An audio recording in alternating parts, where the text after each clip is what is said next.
Hello, and welcome to A Drink to the Past, the only podcast where we're too lazy to write a theme song, and instead we just open beer. Which is weird, because, I write music, all the time, but, I have never wrote us a theme song. I wrote a song called A Drink to the Past, but it's kind of bittersweet, sort of a thing, like a little melancholy. As opposed to about the show, which is... Yeah, has nothing to do with the show. Melancholy is not the right word. Yeah. I guess it would be fair to say. Yeah, I would describe our show as wacky bullshit. Anyways, I'm your host, John Michael Patrick Thompson, as you can plainly see now. And providing wonderful gameplay as always is Chris provides the gameplay Audette. Hi, I'm Chris. Oh god, I'm slowly dying, getting crushed underneath the forces of Cyan Audette. No, that's a complete lie. Are you doing okay there? Not playing Minecraft this week. Not playing Minecraft this week. Crazy. I lost track of time and was in the middle of a multiplayer game, so you are seeing the tail end of that. Neat. Yeah. And I am playing Drink the Beer. Today's beer of the week is Breckenridge Brewery's Mountain Beach, which is some kind of beer. I don't know. Bright and tart with pineapple, lime, and guava. I don't even know what guava is, but it sounds neat. I've heard of guava. I've probably eaten and or drunk guava before. Not sure. I think it's some kind of fruit. Anyways, because it's a beach-themed beer, I'm dressing it up in a Hawaiian shirt koozie. Because why not? That'll always come in handy. Makes sense to me. So, Chris, what you drinking today? I'm drinking a graham cracker porter. Good standby. Good dark beer. Mm-hmm. Well, cheers to that. Definitely quite fruity. It is lightly tart. It's not overpoweringly sour, which I like, because, sometimes sour beers are like, look at me, I'm sour. And that's the whole thing, because it's a trend, so people make sour beers and don't really think whether or not they should. How's that quote go from Jurassic Park? You were so preoccupied with whether or not you could, you didn't stop to think whether or not you should. Yes. Thank you, Dr. Ian Malcolm. I think that was Jeff Goldblum. Yeah. Or his character. His character was Ian Malcolm. I just said that. Ian Malcolm. Ian Malcolm. I remember the actor. I didn't remember the character name. Okay. Right, yeah. That's kind of the thing that I recognize Jeff Goldblum from most. Obviously, he's done plenty of other stuff, but as a kid, I just watched crap loads of Jurassic Park. So, whenever I see him, that's the movie I think of. So, yeah, anyways, what you playing, Chris, other than Age of Empires, I think this is? Yeah, this is Age of Empires. It is a game that I got wrapped up in before the podcast, kind of lost track of time, so I'm still playing it since I'm playing online with some other people who I would prefer not to. I feel like it's a good way, it's a nice change of pace here. Yeah. Even if it's entirely on accident how I had started playing it. We'll go with that. Maybe one of these days I'll play some Halo or something, and I'll be too preoccupied with talking that I'll just die online a lot. That's a terrible idea. I'll go on campaign. Because playing Halo on PC allegedly gets you killed more if you use a controller like I do. But controllers are neat. I like controllers. Are neat. I don't know. I think it's blown out of proportion. I don't think keyboard and mouse gives you that much of an advantage in the casual scene. In super high competitive play, sure, probably. But, online with randos, I do okay with a controller, so suck it. Anyways, so yeah, I've been playing more Tales of Vesperia. I've been getting back into that again on Switch, so that's been really cool. I think I'm close to the point where I stopped playing the first time because my disc was not in my Xbox anymore a long time ago, and I was really pissed because I never saw it again. And yeah, so I think I'm getting close to there, because I'm like getting to the point where I'm like, do I remember this? I don't think I remember this. I think I'm past where I was. Oh no, wait, I remember that. So it's kind of cool to revisit with like a little bit of knowledge of what was going on, but like I'm missing large chunks of it. So to get all these important story points again is really cool. And it's just a fantastic game. Like, the characters in this game are maybe my favorite of any JRPG. I'd have to probably play Tales of Vesperia. No, I mean Tales of Symphonia again. I said the game that I was already talking about. That's a mistake, so we have to drink. If you're drinking along at home, I'll hold up a drink sign if you're on our YouTube version. If not, you can also catch us on Podbean and Apple. There, I did the shameless plug. Now we can drink. Right, shameless plug. Haha. I'm kidding. We were going to drink anyway. Shameless plug in the middle of our podcast, that is. Indeed. Yeah, so that's been pretty cool. I also played a little bit of Dermatunal. Dermatunal? Drink again. We all know that Dermatunal is strictly inferior to Doom Eternal. Yes. So, did I say inferior? Oh, God. Maybe. This is going to be one hell of a podcast. We have to drink. They slipped over his words, too. Luckily, I got an extra beer next to me in case this one runs out. I do have an excuse in that I am micromanaging, like, a bunch of units at the same time that doing this. That's fair. But yeah, Doom Eternal has been pretty cool. I feel like the level design has got a lot away from the platforming issues I was having at the start of the game. I feel like I'm a fair way into the game, but I am not totally sure. Because I don't know how long the game is. But I've got all the runes now, which give you extra abilities and stuff, and I've powered up a lot of my weapons and Praetor suit and stuff like that, so I'm like, okay, I've got enough of the power-ups and stuff that I feel like I'm probably in the last quarter of the game, I would guess. I don't know.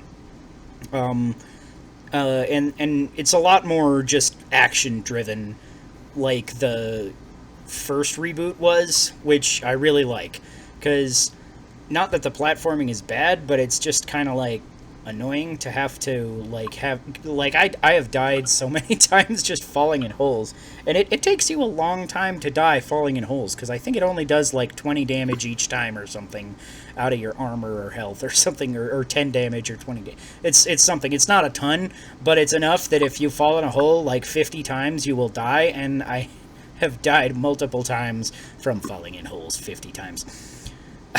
They're just like, I don't know what it is. Like, none of them are super, super hard, I feel like, to figure out. But some of them, the execution is just kind of awkward, or like, I'm aiming for the thing that, like, some of them, you don't know where you're going until you've actually gone through, like, some of these platforming bits. So it's like, you have to react to a lot of particular things as you're going, and then remember them for the next time when you inevitably fall to your doom. So, it does sound terribly annoying. Yeah, so I felt like those were awkward, and then there was one really like annoying pain in the ass boss fight. But past that, like, it's just like, oh hey, they remembered what they did with Doom 2016. This is better. So I'm digging it. I mean, I was digging it the whole time, but it had just a couple of... and I feel like the platforming segments are, like, just kind of wedged into... So, like, you've got, like, here's your nice wall of fluid-moving gameplay progression, and then, it's bisected by a inexplicable platforming segment, and it just, like, slows down the pace of the game a lot, too. So it was, like, kind of annoying for that. But it's still Doom, it's still cool. Lots of gore and violence and exploding people. So everybody loves Doom, right? I would be inclined to agree with that. And Circle I strafing. feel like I've been playing something else. A little bit of Fire Emblem again, but I talked about that last week. Haven't done a ton new with that. So I guess that's all for what we plan today. So shall we get into the news and booze? Why not? News and booze this week starts with Mountain Beach, because the booze part is Radar Beer. So, that is pretty refreshing little, like, it's like lemonade-ish sour. It's not, like, ridiculous sour, but it's not lemon flavored. It's apparently pineapple and guava flavored, which, tastes fruity as crap. So, I don't know, it's pretty good. Doesn't taste like beer. It tastes like fruity, fancy people drink. Like some kind of pineapple cocktail or something. Which is better than most of the cocktails I've been doing lately. I was going to do a cocktail, and then I left the Coke in the truck, so I didn't feel like going back out to the truck. Took my shoes off already. And I'm a lazy jerk, so every time I'm a lazy jerk on the podcast, we have to drink too. That's a new rule. I don't make them up. I'm kidding, I totally make them up. Anyways, first piece of news and booze. There's not a lot this week, but WTNT has listed a Breath of the Wild 2 and Breath of the Wild 2 Collector's Edition. This is a foreign, I'm not sure, I think it's a South America somewhere, like Amazon-like online company that does retail sales of various things. And this is the website that leaked The Witcher 3 for Switch before the Switch version was announced. So basically people are taking this to be like, okay, a retailer is starting to list it, then theoretically an announcement is coming soon. And I guess that's possible. If they're announcing a collector's edition, they usually do that pretty quickly before, so they don't usually announce a collector's edition very far out before the launch. So this could imply that Breath of the Wild 2 is coming sooner than I think, because I have been pegging this for a 2021 game, like, since it was announced, basically. I've been like there's a slight chance at the end of 2020, and then, all the delays with COVID and stuff happened that I was just like, nope, not even close, not happening. So I still don't think it's happening this year, but if this listing turns out to be true, I could see, like, another March release. March worked pretty well for Breath of the Wild 1, so... Yeah. I would hope for a non-March release, a December release or so, just to kind of wrap up a kind of crappy year with something less crappy. Yeah, because they haven't had any huge hard hitters other than obviously Animal Crossing, but at the same time I'm like, I feel like Animal Crossing will carry them through the holiday even if they literally release nothing else for the rest of the year.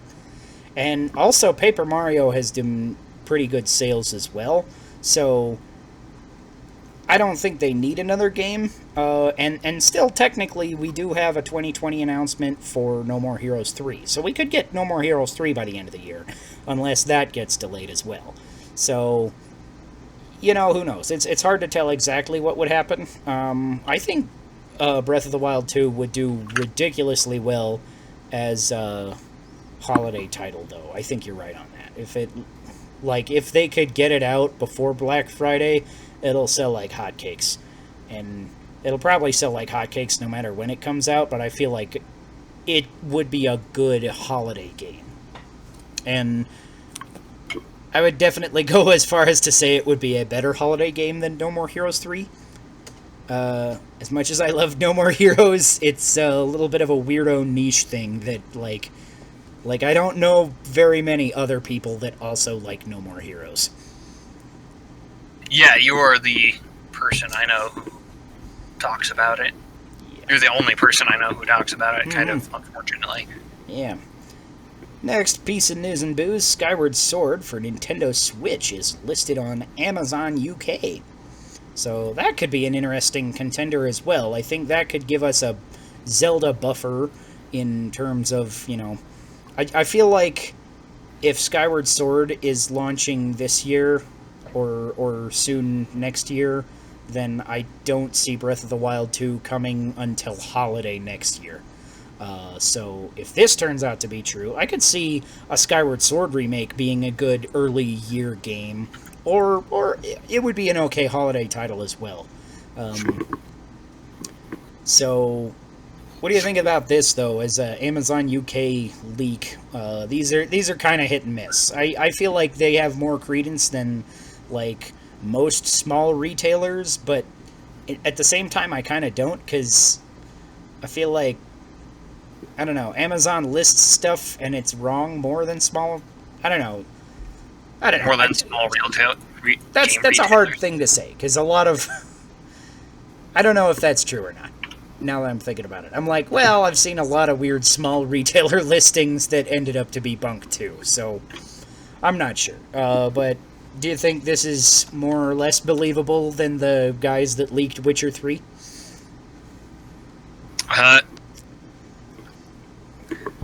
Probably a little less believable, but usually I think if a retailer has it, they don't want to be wrong about something like that. Right. So not that much less believable. Yeah, and I feel like there's more curation on Amazon than there are on small sites too, which is why I kind of think there is a fair amount of credence to this possibility. Because, you know, Amazon being as big as they are has definitely the potential to, like, check out stuff and make sure it's, like, legit. So I feel like if it was legit, it would probably have got... Or if it wasn't legit, it would probably have got taken down by now or something. I don't know. It's a weird scenario, so... I don't know.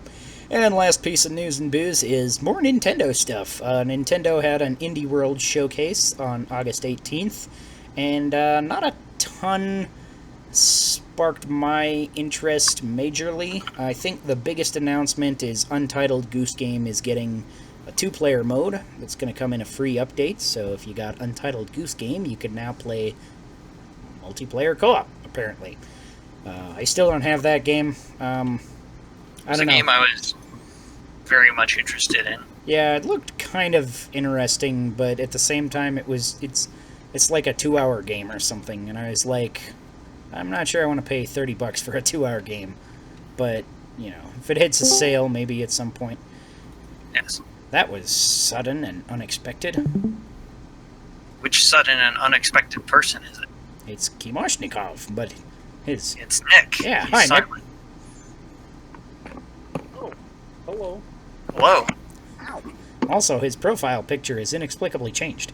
We need a new rule that whenever Nick comes on the podcast, we have to drink. Because he always appears out of nowhere. That seems like a good rule. Alright. Nick, you have to drink too. And whenever he is unprepared to drink, we have to take a drink. I'll drink to that.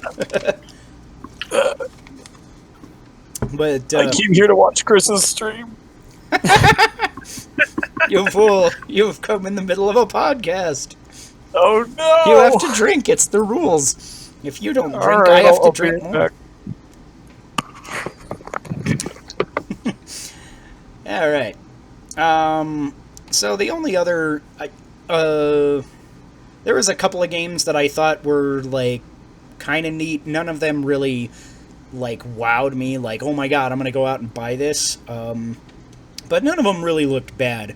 Particularly the one that I thought looked neatest and most unique is a game called Spiritfarer, which actually I downloaded for PC because it's on Xbox Game Pass as well, and they shadow dropped it after the Nintendo Direct, and I think it's hilarious that I'm giving Microsoft my business for something that Nintendo advertised to me.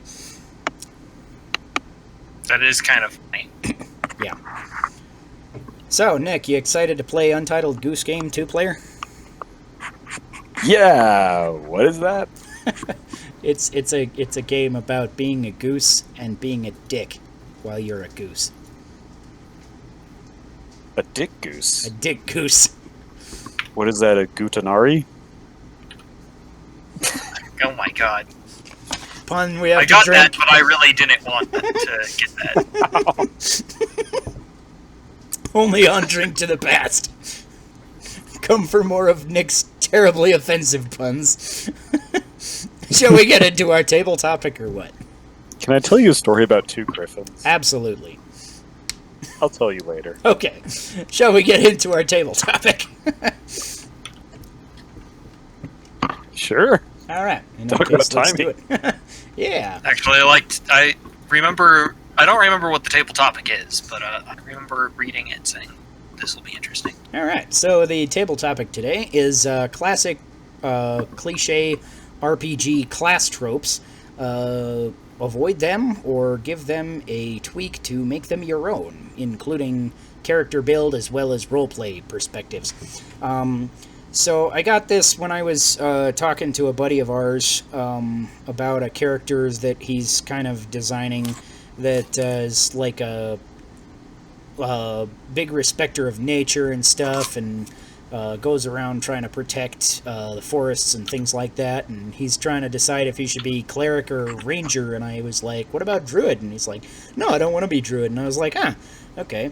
It got me kind of thinking that, my first gut reaction to any druid is, there's some sort of weird hippie, like, solitary person that just lives inside a tree, probably. You clearly never met a druid of the flame.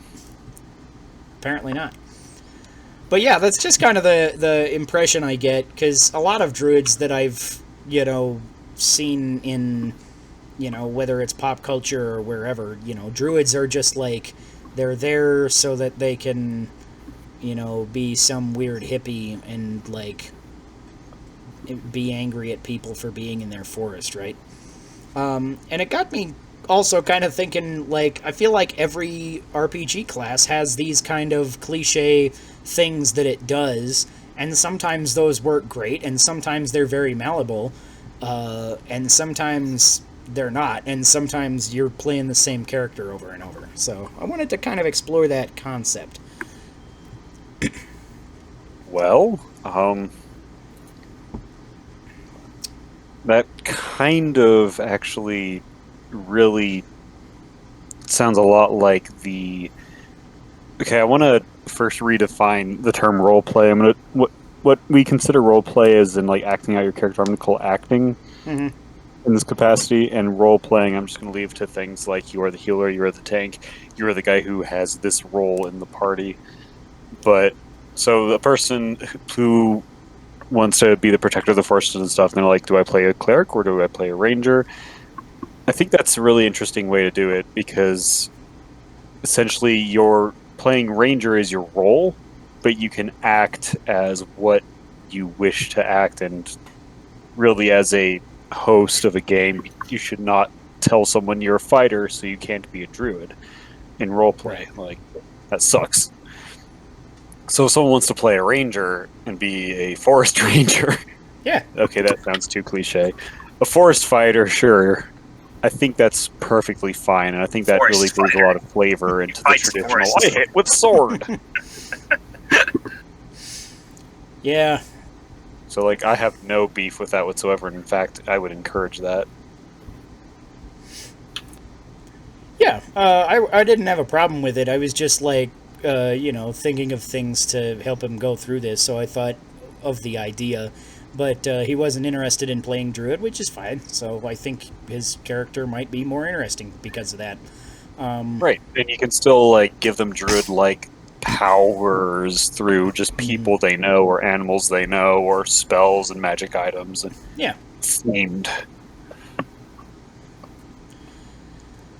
Yeah, so are there any kind of cliche things like this that you think should absolutely be avoided, or which ones do you think are more okay to just work with sometimes, or give a little tweak and make it your own, like I was saying before? Honestly, anything that you could call a meme, maybe avoid it. Right. But I don't know, sometimes it can work. Like, one downside of my game is that people die so often in the early levels that eventually they start making characters they intend to throw away and giving them really stupid names. Meme character, and the problem is they end up. And Those then are they the end up characters who end becoming up living high level forever.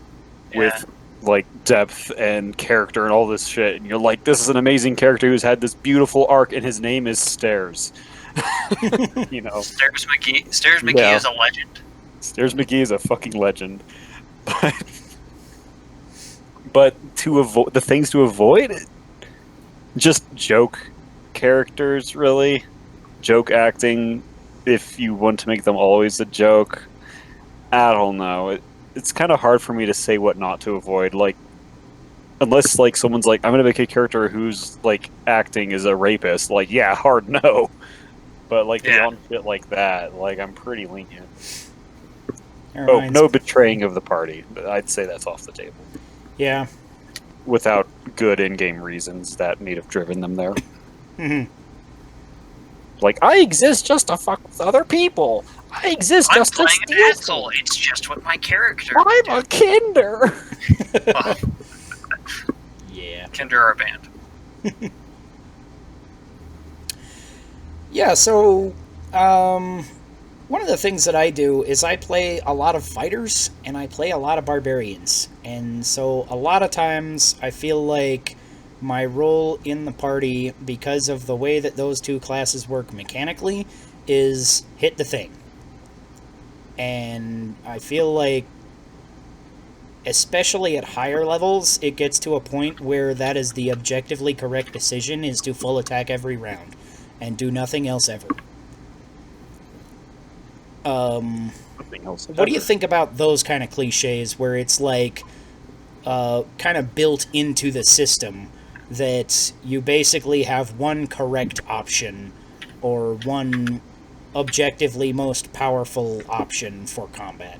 Stuff like that. Well, my knee-jerk reaction is, well, that's a bad system. But I guess I ask, like, what's preventing you with your barbarian from doing other things? Like, I don't know, throwing stuff, sneaking even, you know. Is it just someone else does it better? Is it just, it's just the wrong choice because of how the game's built? So I think in later games, more so, there is a lot of mechanical reasons not to do a thing. It was like, oh, you have the skill system, and it ended up being a prohibitive thing, Right. as opposed to like a positive thing where it's like, oh, my character is really good at this. It ends up being, oh, only the character specialized in this ends up being able to do it meaningfully. Yeah, so especially at like high levels in like 3.5 or Pathfinder, or probably 5th edition to an extent. I don't know, I haven't played a lot of high level 5th edition, but I would guess it's probably a similar situation. Because basically you get a certain amount of skill points to put into different things based on your class, and you have your high skill point classes, like your rogues, get lots of skill points, so they can do lots of various things, because they need to pick locks, and sneak, and tumble, and hide, and stuff like that. Whereas your fighters get, like, basically dick, so you put them into swim and jump, because those are the things that are based off of strength, and your strength is probably high, so those are the things that you might do okay anyway.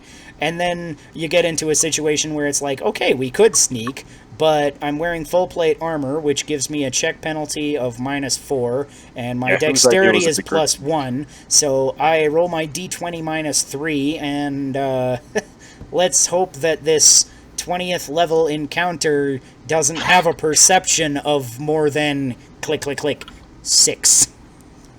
Well, I rolled a 2. My sneak skill is negative. I cartwheel into the room screaming my barbarian charge because I forgot to hear the whole sneak idea. Yeah. One thing that we can do with that, though, is I was actually in a campaign the other day where we had, basically, we kind of killed all these guys in this one encounter, and accidentally set part of the forest on fire while we were doing it, and the fire and smoke attracted some other guys that we might have come upon in a little bit, but it pulled them more immediately in our direction. They were like, "Oh, there's fire over there," and the one of our melee guys rolled like a nat 1 on his stealth check, and he really played it up, though. He's just like, nat 1, he's just like, okay, I know this isn't going to work, so I'm not even going to try it. And he just stands in the middle of the road holding his great axe or something, and this army comes up to him, and they're like, "What are you doing here?" He's like, "None shall pass." Just trying to bullshit his way, just like, "You come and fight me, and I will take you all." And it's like he gave a good speech, and then was inevitably torn to shreds because their captain controlled a bunch of bears. But he took it like a man. I was like, that digression was very D&D-ish. yeah, it was a really cool set of moments. So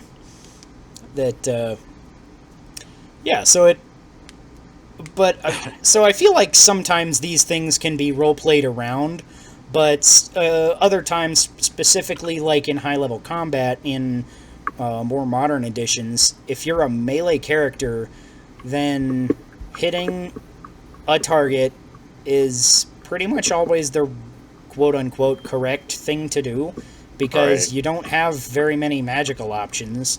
Like, maybe you have a couple of magic items you could do something with once per day, but they're probably not as useful for damage or mitigation as just killing starting something. to remind me, actually, of the highest level fighter I ever had, and in a fight, in most games, a high-level fighter is like what you say, they use their abilities to crump things really hard.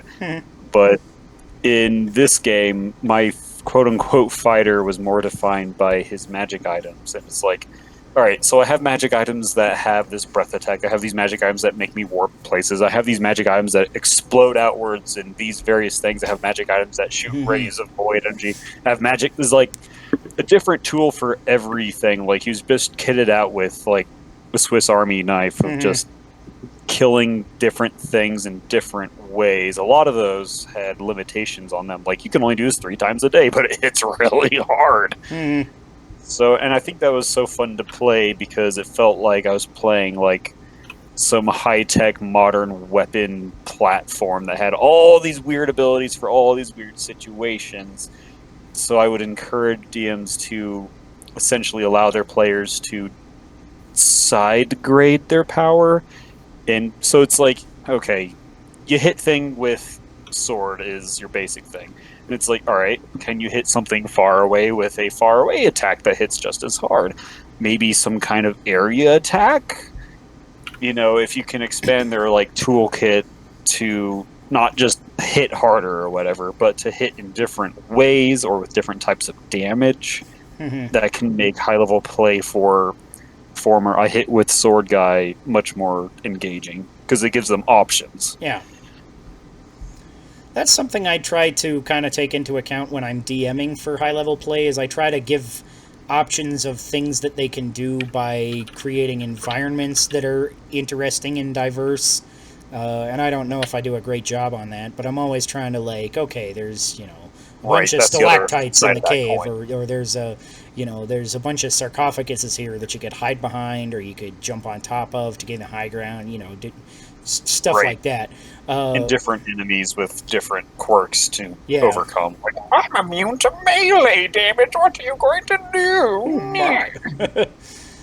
I discourage that, actually. But. Right. So, yeah, it's... I feel like there's design aspects that can get around this kind of problem, but I feel like the problem is always going to be there to an extent, particularly with certain systems and particularly with certain playgroups. Just, I feel like not every playgroup will be able to dance around this. Right. Like I was saying earlier, like giving them options, like sometimes people aren't going to take those options. Like, we all hear about DMs bitching about, I gave this player all these things to make him so cool, and he just forgets that he has them. What do I do? It's like, there's not much you can do. That's one of the things that I like about low-level play in 3.5, is that, you have, like, probably a couple of unique abilities, and if you're a fighter, you're probably pretty good at hitting stuff with your great axe or whatever you got, your sword, I don't know.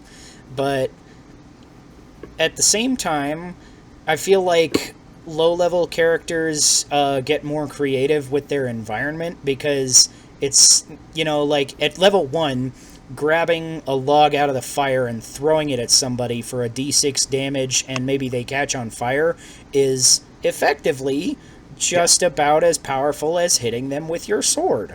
Whereas If at not more 20th so. level, right? Yeah, potentially. You know, they catch on fire and take some more. low levels. You do shit like that. Yeah, stuff like that. But, you know, you try that at you know, 20th level, like, first of all, their AC is high, and you got a penalty to throw it because it's an improvised weapon. You're probably not going to hit. They're probably going to make their reflex save to not catch on fire. You're probably going to do maybe a d6 of damage instead of hitting them with a full attack with your greatsword for, like, 2d6 plus 95 because cheese or some bullshit like that. You know, just gotta throw 4 bigger times. stuff. That fighter I was talking about would throw a fucking cathedral at things because that cathedral had the quirk that it could not be destroyed. There's actually a class, Warhulk gets an ability to just pick up pieces of the earth and hurl them at people, which is kind of a fun one. But anyone could theoretically get that ability by a magic item, divine blessing, whatever. Yeah. But again, that's a thing that kind of has to come down on high from the DM. So A little bit. That particular ability is something that I went for personally. Right. And the DM worked with me because there's a magic item creation system, and that DM was Chris, so yay. Go, Hello. Chris. Hey, But Chris is yeah, still at the here. high levels, there's still the environment. Just a lot of people kind of forget about it because we're not used to having that level of malleability with the world. Right. So what do you think about this from the more roleplay focused perspective instead of the mechanic perspective? Acting? Yeah, so for, like, I'm the fighter, so I'm a big dumb idiot. I'm the cleric, I have to that be trope so much. all pious and all this kind of thing. You know, all those kind of cliches. Because to an extent, I get what you're saying, but sometimes I feel like you can work with them if it's done right. You I think can, yeah, but- because most of my fighters and barbarians that I play are like kind of gung-ho, let's go in guns blazing kind of people, and you know, it works. And you know, sometimes they have different reasons for doing that, and it comes out okay in RP. So as long as I RP it okay, I think that's fine. I think Gung Ho isn't really a full character on its own. Like, there's definitely other stuff going on Yeah, with it. Like, so many different people could be gung ho, but from dumb idiots to brilliant strategists. yeah.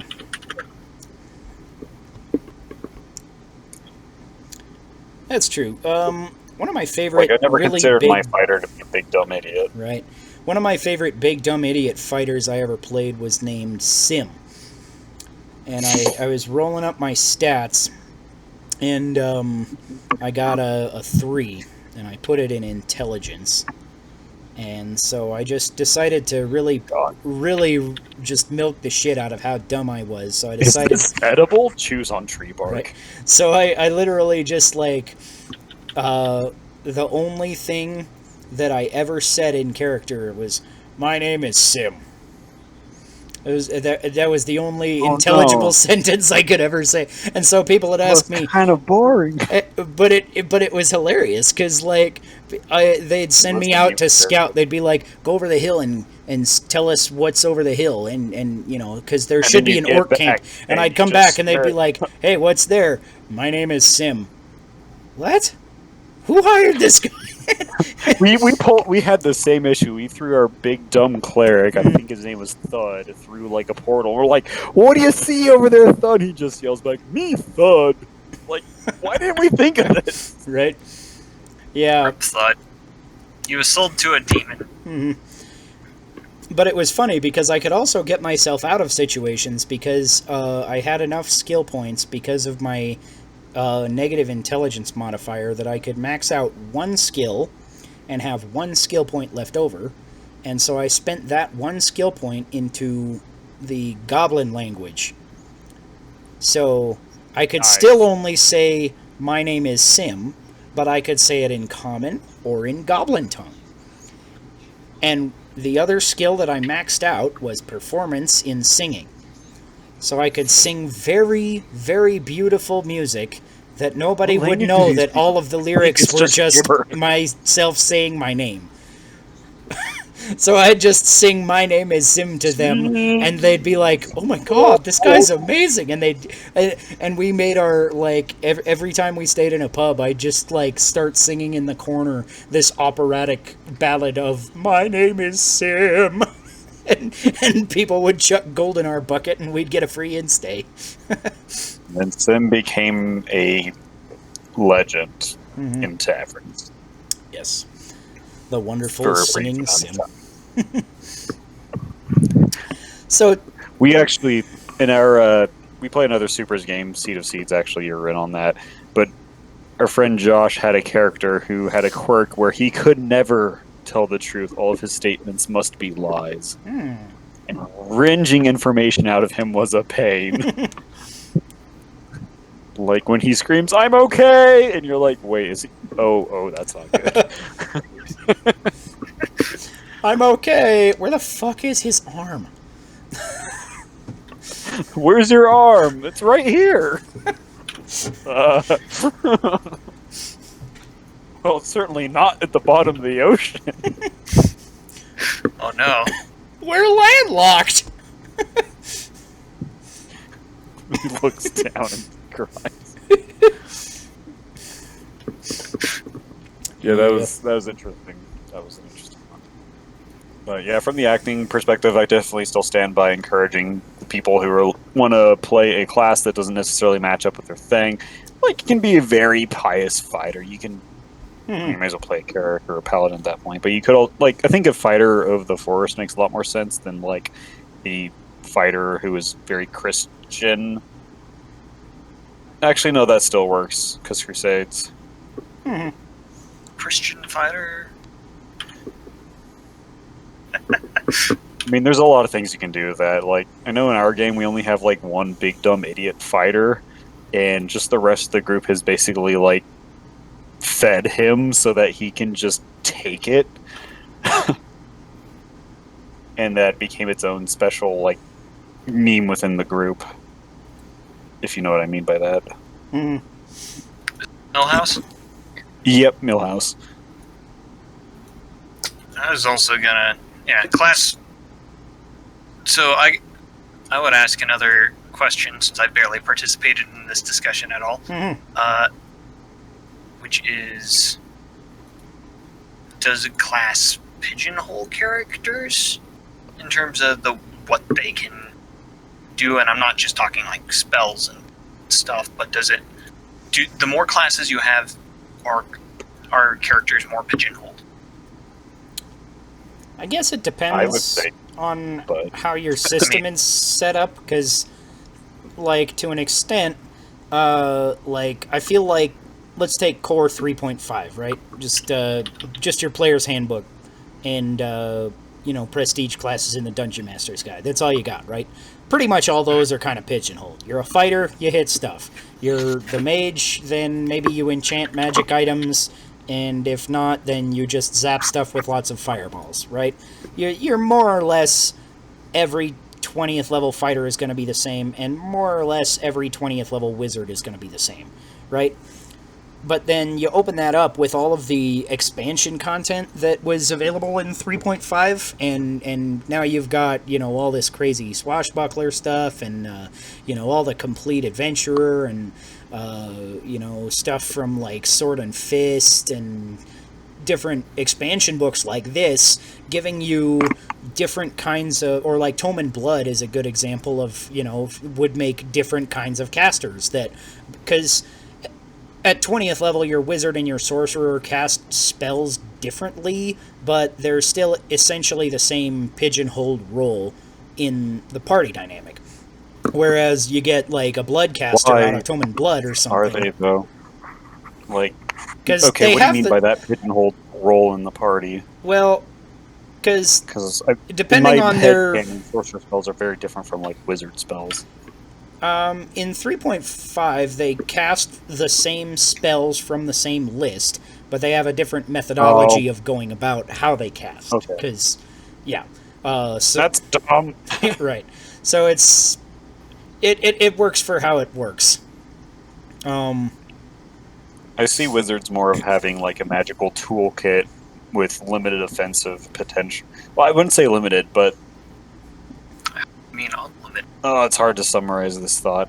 But I see sorcerers as being more like the, very aggressive, full-on, blow shit up with fireballs and lightning bolts and shit. Whereas wizards are more the, I will polymorph this creature into a newt, and then I'll put it in a jar and defeat it that way.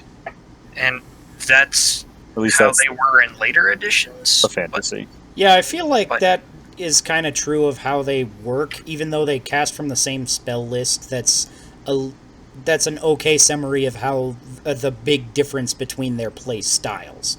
So So I'd encourage like sorcerers and wizards like finding their own spells instead of just pulling from a list in the book. But anyways, to answer Chris's question, in that case, I think having more classes makes more diversity because, you have different kinds of classes. They add new spells and stuff, new feats for even just your fighters in a lot of these expansion books that they published, stuff like that. But depending on how else you do it, because the most customizable system I've ever seen, I'm going to toot my own horn here, is the system that I invented with a little bit of help from Chris. Just a little bit. Yeah, not it's our... not really all that much. Yeah, but it has no classes, and you just invent your own character and your own abilities, and it's kind of got a rule set for how you go about inventing your own abilities. And that has made the most customizable system that I have ever seen. There is no pigeonholing whatsoever, because if you want to, you can literally... Nick, give me the dumbest concept that you can possibly think of, and I will tell you that you can make it in this system. I am a man who runs on the power of bread and big toes. I require big toes in order to summon bread. Yeah, you could do that. Too easy. Just pick up the Big Toes and Bread expansion. Right? Right. I think those preset classes and stuff are there to kind of encourage people who might be new into what kind of things they can do in the game, whereas more flexible systems just let you do whatever you want, but they don't really tell new people, hey, you can be this crazy thing you might not have considered, like a toe-driven bread sorcerer. Right. Toe-driven bread sorcerer. Which you can theoretically do in 5 Cataclysms. Yeah. If you So use your right spells. I would argue the opposite of what Sean was arguing earlier, which is, I think, fewer classes leads to less pigeon. And that's because, let's say, you add Paladin to a game with Fighter, Cleric, and... Oh god. Chris, game focus. has gone... Yeah. You add Paladin to a game with just Fighter, Cleric, and Mage. So now that Paladin's in the game, Cleric kind of loses a little space as like the Holy Warrior, and Paladin becomes like a very specific kind of Holy Warrior. So Cleric gets... and Fighter is no longer like, oh, I could be a Crusader type. Because that's now like squarely in the realm of the Paladin. So each class kind of loses a bit of its unique footprint. I still think it's kind of conditional, because at the same time, I feel like now you could make a Holy Warrior who was 3 classes instead of a Holy Warrior that was 2 classes, because theoretically you could make just as efficacious a Holy Warrior as a Fighter or a Cleric, and now adding Paladin to the list. So it's At what point is it just find the class that matches what you want to act as? And is it going to mechanically function the way you expect it to, the way you want to act? Well, if it doesn't, then look at the other class, because they mechanically function different. So I mean, when you're like 5 levels into the game, you're like, I don't want to do this anymore. This isn't what I thought it was going to be. Mm-hmm. I mean, I don't know, because the way that I flexibility create over characters guidance. with this kind of system is I look through kind of what they get through the levels. So that, I feel like, is something that I would see coming. But maybe that's not something that everybody does when they create characters in a new system. I'm not sure. I don't like having to look through the levels and see what they get if it takes more than like 5 minutes. Mm-hmm. I just start playing, damn it. Mm-hmm. Sean, I think it's fair to say that you and me are more of system nerds than, like, Nick. Mm-hmm. And I think it would also be fair for me to say that I am, like, the biggest system nerd. Yes. And for me, I'm just like 9 out of 10 times players just don't enjoy learning that many more rules and understanding how things fit together. Mm-hmm. So a lot of that shit is, unless you're like very familiar with a specific game, kind of like say we are with 3.5. Right. Then a lot of that learning can curve be, is front end, which sucks. Yeah. Learning curve should be back end, mid game. a lot of that's daunting, and you're not really sure how to make a character concept mesh with what you want. Mm-hmm. But at that point, I whereas- feel like you should also be working with a GM who could give you an option or 3. Yes. Because But as a GM I feel like- who plays Oh. 3.5, if you told me you wanted to be a big, dumb, angry guy with a sword, my first choices obviously would be fighter and barbarian, but there's no reason you couldn't do that as a paladin. Or Why can't you do that as like a druid? Big dumb druid with a you sword? could actually. A druid actually. The one thing I would say is that in 3.5 specifically, melee druids are better with sticks because Shillelagh is a spell and it's amazing.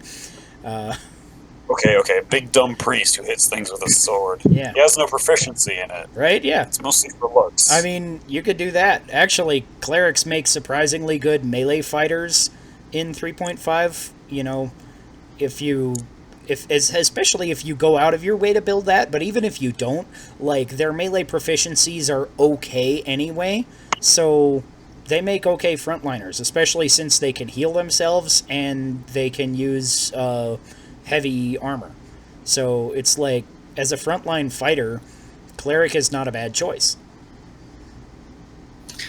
Is a frontline soaker. But that's a kind of frontline fighter. Yeah. It's a tank. Yeah. Well, is it time for me to chill the game I've been running Shill it. in terms of Shill it now. so my game, my new game that I've been running, All People Carry Out Light, it has the genes of D&D in it. Mhm. But what it doesn't have is classes. Mhm. Any character can learn to do anything, basically. Mm-hmm. And there Which I is really like. mechanical differentiation early on in the form of, like, gifts, but none of those are necessarily, like, things that you can't get in another way later in the game. Mm-hmm. And basically, there's no limitations whatsoever. Like, everyone's class is literally just a person. Yeah. And everyone gets the same bonuses from leveling, yada, yada, yada. But it's up to you how you, like, flavor yourself and what kind of powers you go for and what kind of spells you bargain for. Because you don't just have a spell book to cast from. You have to go find the spells and learn them. Right.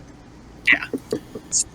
So, I think in a classless system, you have the most potential for customization, but I do think there's a time and place for classes, and when they are integrated in a core aspect of the game, I think more classes means more customization situationally. Do you think that's an unfair summary of our discussion here? Not entirely. Well, I think Or not classes one force entirely. people to play a role. I think people are going so to they play did a that role, one thing. and classes give an option of how to do that effectively. But Classes are a nice like pre-packaging. yeah, I think my preferred game, and one thing that none of us are talking about, even when I mentioned the thing about system mastery earlier,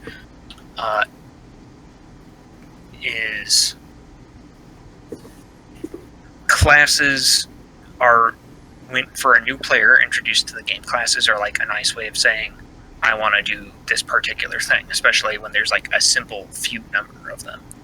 But I think when you get more into the game, it's easier to free yourself from that and be like, you get into a game with like hundreds or thousands of classes where you're just like, I want to play this hyper specific thing, or you play a game with no classes whatsoever.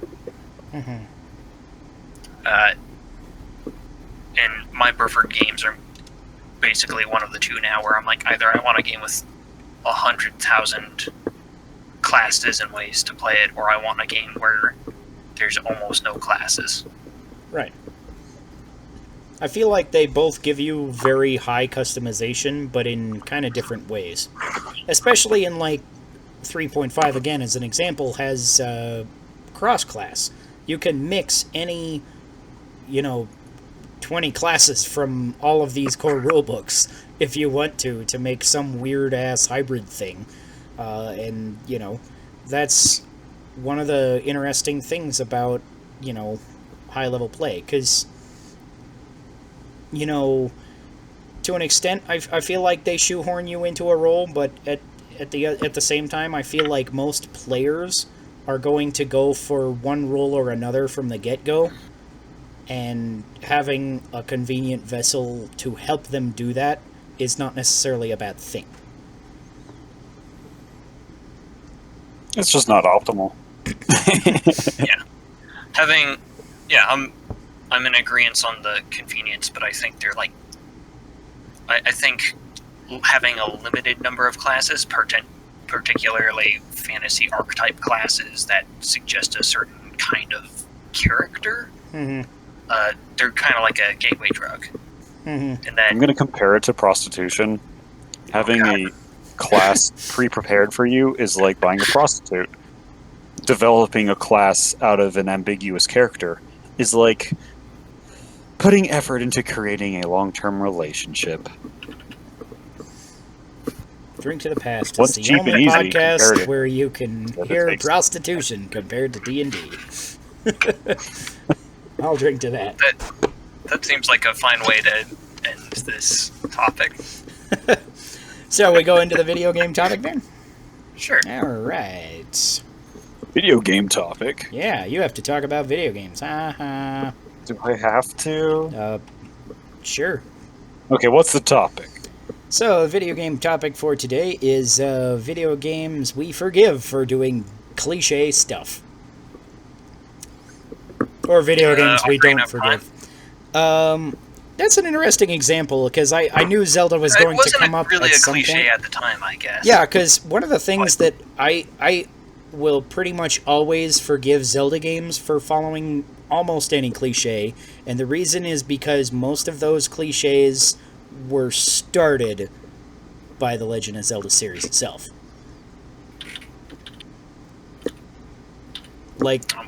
I can't think of a cliche thing that Zelda games do that aren't cliche because Zelda started it.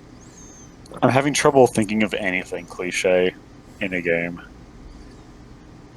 Besides last hitting and MOBAs. I don't forgive them. It's not even cliche, it's just... It's cliche to me. It doesn't fall under...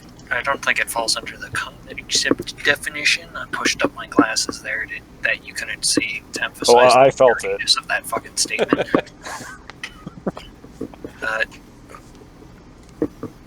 But I think cliche would be like almost like a genre expectation played straight. And in MOBAs, the last hitting is a genre expectation played straight, but it was in like most of the games that have that were like originators or like the first wave of games that have that. So, And it was kind of accidental. I don't know. But yeah, I can't really think of anything too cliche. I guess I don't play a lot of games. How dare you? Besides, like, at the first level, you have to kill rats in like an MMO or something. Like, Mhm. has Final Fantasy hit its stride? Like the SNES games, how you got hit points, you got mana points, and then it just kind of, once you start playing Final Fantasy, like past Final Fantasy VII, there was like occasional like systemic innovation, but it was always, you knew what the spells were gonna, you knew Ultima was gonna be a spell, or Medio, or Holy, or whatever. It's fun. It's a series that invented tropes and then turned them into cliches just by virtue of being long enough running.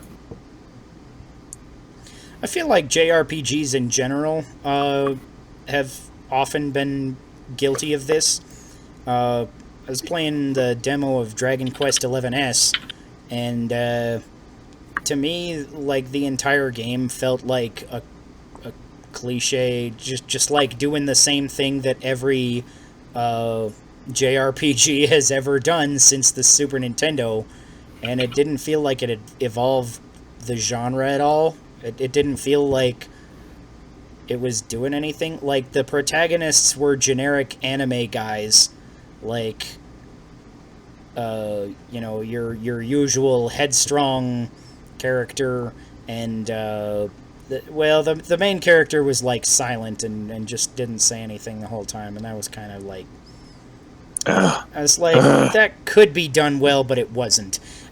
In a JRPG, I feel like your main character should be a character and not just like, oh, look at me, I'm a blank slate here.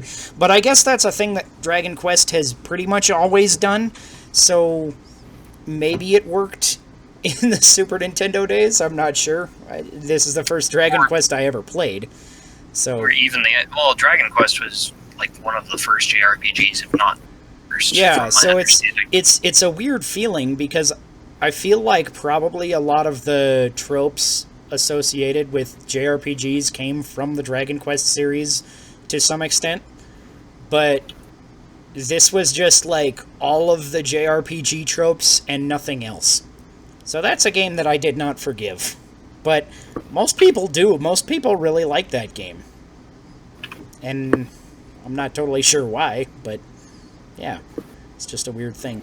A JRPG that I did forgive was Xenoblade Chronicles 2, because literally all of the characters were just your trope anime guys.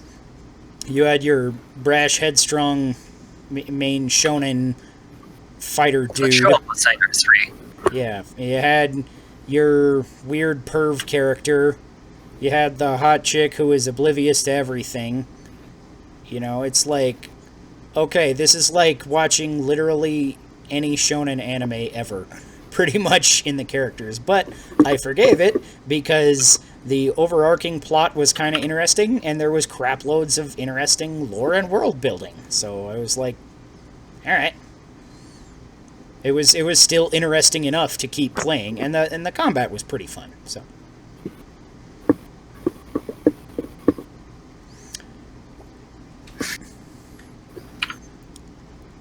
Is there a specific thing you were going to talk about, Chris, with Ocarina of Time? Well, with Ocarina of Time, the elemental temples thing, it's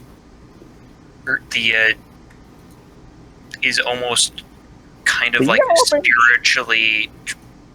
It's almost like a spiritually pure trope on its own, and it's been done so often that it's a cliche these days. Yeah. But it's a cliche in the sense that, like, the 4 classical elements are a cliche. That they can be cliched, but sometimes it's fun to just do them again. Yeah. I feel like there's a lot of things that can be done, because I feel like a lot of the... Like, you look at the original Final Fantasy, or Final Fantasy IV, and the way that they used literally the same plot mechanic was there are 4 magical crystals that control the cardinal elements of nature, and they've been thrown out of balance for some reason, but they had totally different ways of, going about it. Because in Final Fantasy 1, it was just they were all stolen by monsters or something, and in Final Fantasy 4, it was like this evil king had, come to a village and raided it and stolen one of them, so now there was no wind anymore, and stuff like that. So, Final Fantasy is funny in that for a lot of those things it did. It was the first to do them, it invented them, it perfected them, and then drove them into the fucking ground. Right. Because, I feel like there was elemental crystals for the 4 cardinal elements in Final Fantasy 1 through 5, and then never again. They were like, okay, let's drop that. They might have been in 6, too. 6 had the... 6 was more about steampunk magic story stuff. So I feel like, I don't remember them, but I feel like the crystals might have existed still. And then 7 was just like, okay, let's just reinvent everything. So, start over. And then 8, 9, and 10 were just the same thing as 7 again. I think it's fair to say that 6 had a unique enough story and was a unique enough take to be not cliched. Yeah. I think 6 was probably the most unique of the... Well, maybe not the most unique, but the furthest straying from the norm of the Super Nintendo / NES ones. So, I guess... So you're talking more like story tropes. And to an extent... When Nick was talking earlier, I think he was talking more like gameplay tropes. Yeah, we could be talking either ones. I was more thinking of story tropes, but gameplay tropes are absolutely just as, I feel like there's as many ubiquitous things in gameplay nowadays, and some of them are taken for granted, because, it's funny how, basically since Ocarina of Time invented the targeting system for 3D adventure games where you lock on to one of your bad guy enemies, right? Basically every 3D adventure game since then has done the same thing. And it got to the point where, people, I feel like, call that out sometimes now and call it a trope.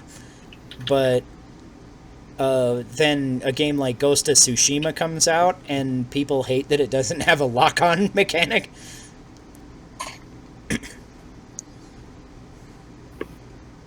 The same thing might be able to be said about just twin-stick control in general. Those tropes, those gameplay tropes, some of them come into play and then they become like a form of gameplay literacy. Mm-hmm. And then because they're the right way to do things, we don't even consider them tropes or cliches anymore. We just consider them the right way to do things. If you don't do it this way, why are you doing it the wrong way? Yeah. Which I don't think is a bad thing, necessarily. So one gameplay-based cliche that I'm tired of is skill trees. We've talked about that a few times. Sometimes they work. I don't hate them, but I feel like too many games shoehorn in, several skill trees for no good reason. And sometimes, you'll be speccing into one skill tree, and it's, not actually as good as speccing into the other one. It's weird. They're poorly thought out. Yeah. Or just, some skills are just, the example that I'm thinking of right now is Horizon Zero Dawn. And when I was playing through this game, I was... one of the skill trees is all about melee combat, because you have a spear that you can fight with. And it's weird because I was speccing into that almost exclusively because that's how I wanted to go. And I'd do some traps sometimes, and I'd use my bow, to start a fight sometimes. But most of the time I wanted to fight stuff with my stick.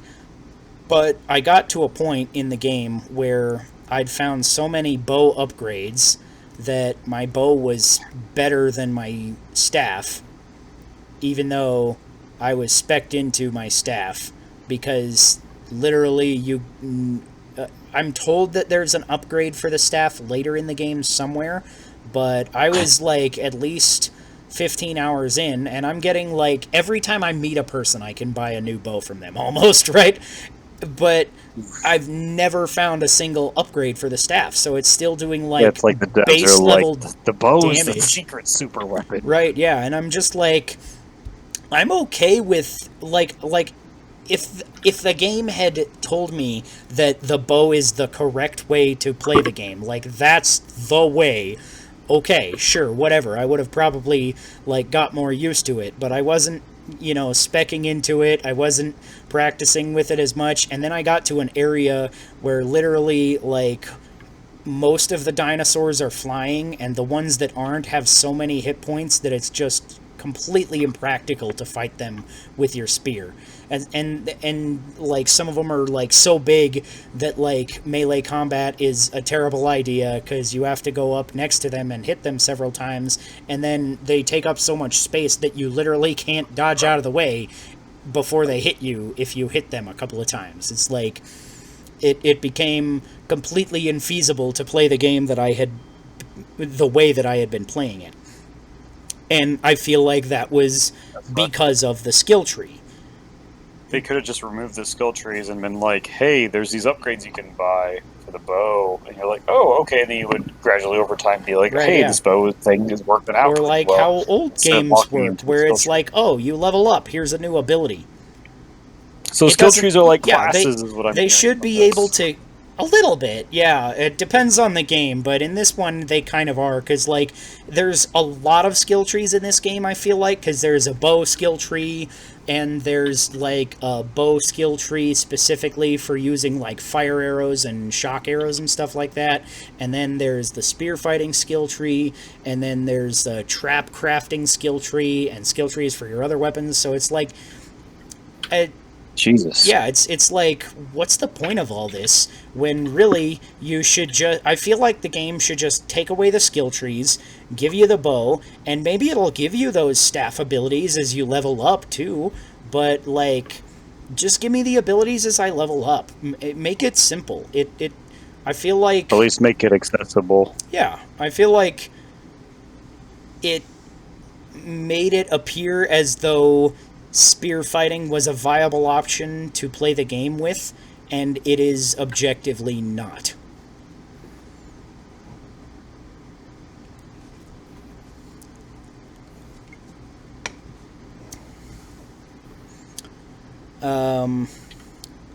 It's actually funny, because World of Warcraft used to have skill trees, and when they finally removed it and gave people actual choices that were balanced, everyone flipped their shit. They're like, I hate it! It's not a skill tree!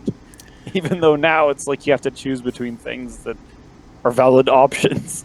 I didn't mind skill trees as much, because in World of Warcraft specifically, when I played, because it's like, basically, whatever class you have 3 skill trees, and pretty much you put all your points into whichever one skill tree you pick from the start, is basically how to skill tree. Yeah. So it's like more And you could like change your mind later. Yeah. So it's like, There was right choices and wrong choices. yeah. Still. But they were I feel like they weren't like all over the place. It was like you could have one ability that like most people didn't use in the optimum spec, and if that was the way that you played, it would still be okay, right? It wasn't like if you're a rogue and you spec combat instead of stealth, then you just die all the time because you don't do damage. I feel like that's the difference So you're between complaining about World of Warcraft poorly and... balanced skill trees. Yeah, maybe. Imbalanced skill trees To an are extent, a trope. and too many, and like it's very unclear like the whole time whether it's smarter to stay in one skill tree or move around the board. Whereas in World of Warcraft, I feel like it's pretty obvious that like You pick your one primary skill tree, and you just stay there until you've filled it up, pretty much. And those abilities that you get from that skill tree will be better for the way that you built, because you're built all out of that one skill tree. And I feel like it's a very different mentality in those two particular skill trees, because World of Warcraft had, when I was playing, like a whole buttload of skills in the one skill tree. Whereas these ones, it's like, 5 or 6 abilities per skill tree, and then there's just a buttload of skill trees. So there's probably the same amount of skills by the end of it, but they're segmented differently, which makes it more confusing. And I feel like this is just unnecessary. I don't want to micromanage my character in every single game. Some games I'm just like, I want to just go fight the robot dinosaurs. Why can't I just do that? Would you say a fair definition of cliche, then, is when games start copying a mechanic like this without thought for why it should be there? Yeah. Because, I feel like I could make this same argument. I just made it for Horizon Zero Dawn, and I don't feel like it's as bad in the other ones, but I could make the same argument because they have literally the same skill tree in God of War and Spider-Man for PS4, and I'm just like, why? It's just this... It's a trope? Yeah, it's this inexplicable, popular design mechanic that I don't feel adds anything to the game most of the time. The illusion of choice. Yeah. But if you make the wrong choice, then you're gonna get killed because you're just fighting people with a crappy stick.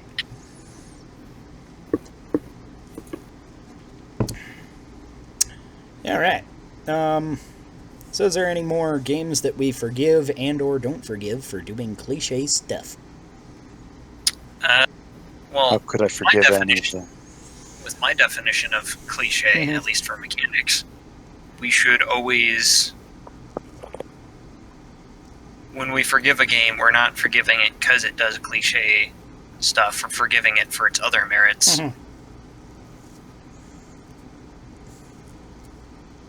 Yeah. I guess I was gonna say, unless it builds upon the cliche and somehow makes it its own, but I feel like I can't think of an example of that. And in that case, I guess is it maybe... cliche at all? Is it not an innovation? Yeah. I guess... Did I word my sentence weirdly to sound smarty pants? Maybe. I feel like an innovation is the opposite of a cliche.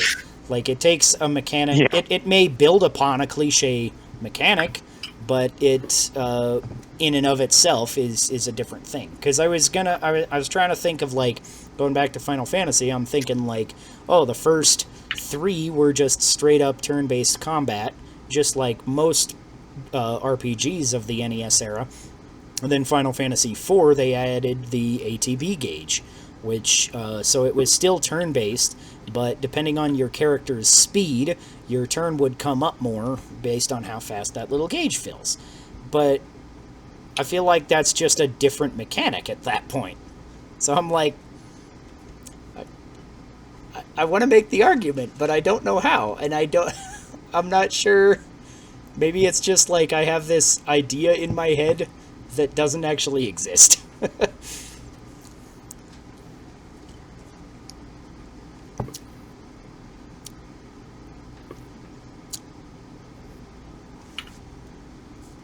We've been silent for too long. We have to drink.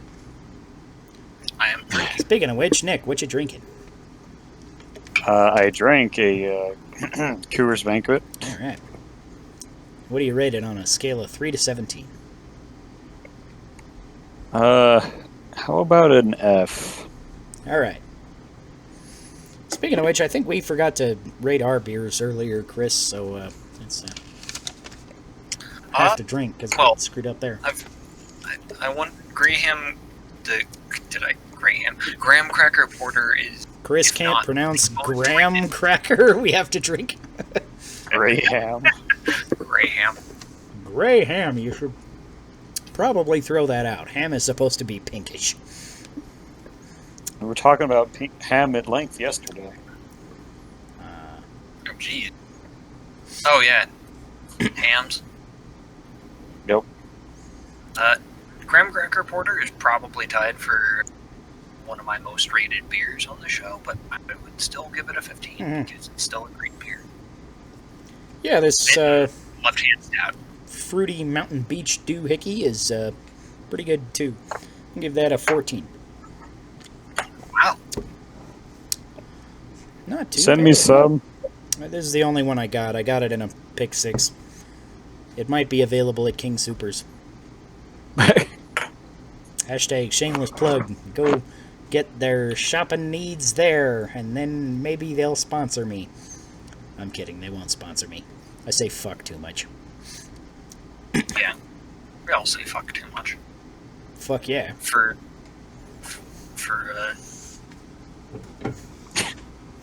our lords. Are we out of video game topic here? I could tell you a tale of two griffins. Might be worth it one segment. As long as we're done What? with the video game topic and we don't want to come back to it, we can move on to A Tale of Two Griffins. It's not a very long tale, and it's not very interesting either, but it makes me giggle. Nice. I didn't even know griffins had tails. Why wouldn't they? I don't know. Well, don't lions have How tails? should I know? I'm not a lion. I've never seen a lion. I've Did seen... you not watch Lion King as a child?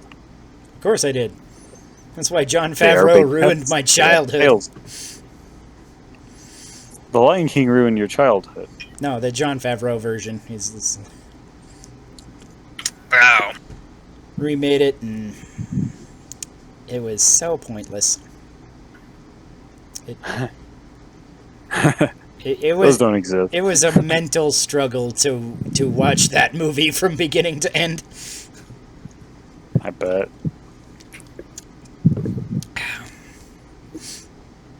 Anywho, thank you for joining us on Drink to the Past. As always, I'm your host, Sean Michael Patrick Thompson. You can catch me over on Twitter at SpamoManoSpam. You can also catch me on TwoGuysPlayingZelda.com.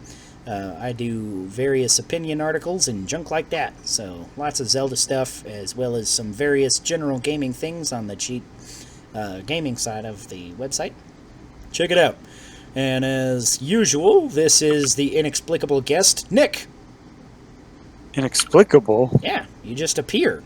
We never That expect could you. be easily explained. I get off at 10 p.m., I get on Discord, and I see what people are doing, then I click watch stream, and poof, I'm here. Nice. He's the only guest that always joins us accidentally. Yeah. Which is funny, because he should expect that by now. And my glorious-ish co-host. Co-host. Sorry. Sorry, Chris. Hi, I'm the You can't co-host. say it Chris yet is because still you have to drink. Still playing Age of Empires, but in a far better position on it. Check us out on YouTube and stuff. Yeah, This game has been painful to watch. because of how long it's been taking. Yes, you could have won by now. Just build traps. I've been built. Yeah, trebs were built. Why do you think this entire area is empty?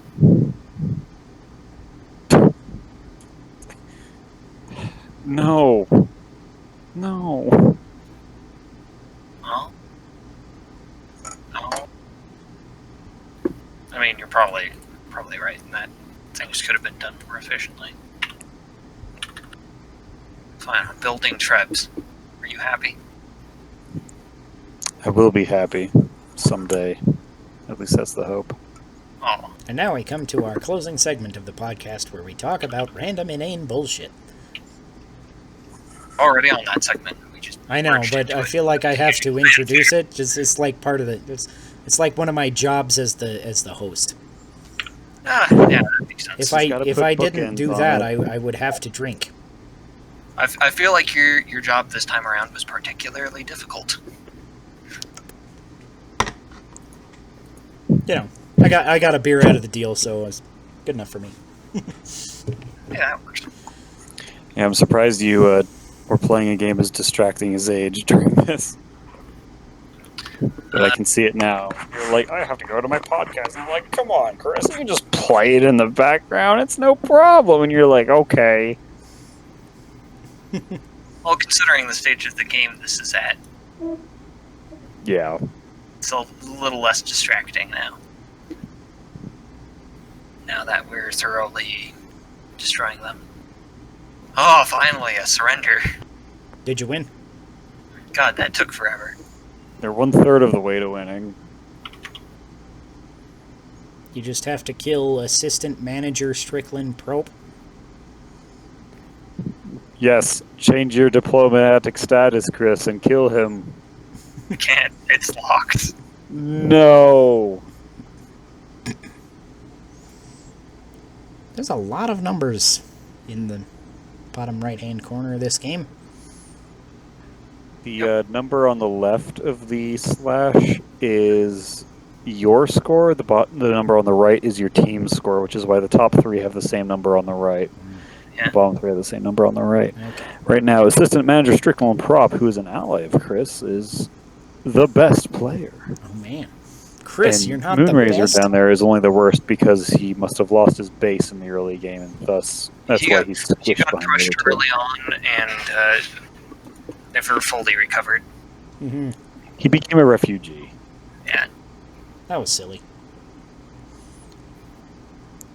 One time I played like most of a game of Warcraft after losing my base, and I had like 1 unit left that I just kept marching around to places while my brother was like attacking things, and I was like, hey, I like called a truce with him because I had 1 unit left, and it was not a building unit, so I couldn't build anymore. I literally could not do anything other than attack with this 1 unit, so every time he attacked something, I sent my 1 horseman in to beat stuff. I was in that situation last night. The only unit I have is a unit that can convert other units to my team. Mhm. So he'd wander into combat, convert like 1 dude, and run away. Mhm. That's all I had. I was the last person on our team to die, though. Mhm. That's true. You were juking with the sheep very well. Sheep juke. Nice. So now is the segment of the podcast where we say Chris has a crippling AoE2 addiction. Please send help. This is not a drill. You know what else is not a drill? Addiction? Oh, it's new. I don't believe you. You know what else is not a drill? What? A saw. A shovel. Yeast? Those things are also not drills. Can you drill a yeast infection?